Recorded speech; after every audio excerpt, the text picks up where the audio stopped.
What if I told you that one of history's greatest composers was once so devastated by failure that he nearly gave up music forever? Picture this: a young, ambitious composer pours his heart into what he believes will be his masterpiece, only to watch it get absolutely destroyed by critics and audiences alike. The humiliation was so crushing that he didn't dare write another symphony for over 20 years. That composer, Johannes Brahms. In 1854, Brahms was just 21 years old when disaster struck. His Piano Concerto No. 1, a piece he'd worked on for years, premiered in Leipzig to what can only be described as hostile silence. The audience literally hissed at him. Critics called it unplayable and chaotic.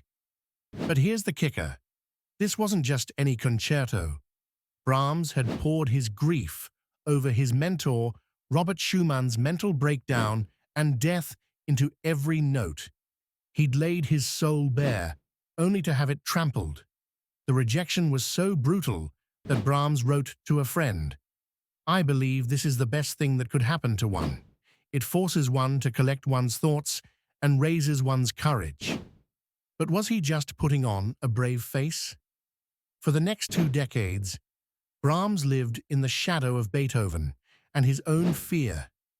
Every time he tried to write a symphony, he'd destroy it. He called Beethoven's legacy a giant marching behind me. The turning point came in 1876 when Brahms was 43, middle-aged by 19th century standards. Instead of giving up, he made a radical decision. He would embrace the pressure. He stopped running from Beethoven's ghost and started wrestling with it. He took that devastating piano concerto, the one that nearly ended his career, and used its lessons to fuel something extraordinary. He realized that failure hadn't destroyed him. It had been his greatest teacher. What happened next was pure magic. In 1876, Brahms finally released his Symphony No. 1, and it was immediately hailed as Beethoven's 10th Symphony. The same critics who had once dismissed him now called him a genius.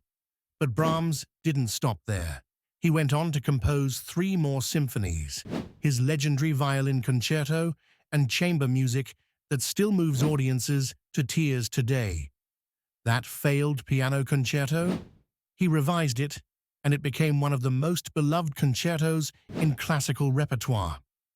By the time of his death in 1897, Brahms had transformed from a rejected young composer into one of the 3 B's of classical music: Bach, Beethoven, and Brahms.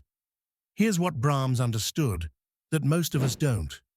Failure isn't the opposite of success. It's the raw material of greatness.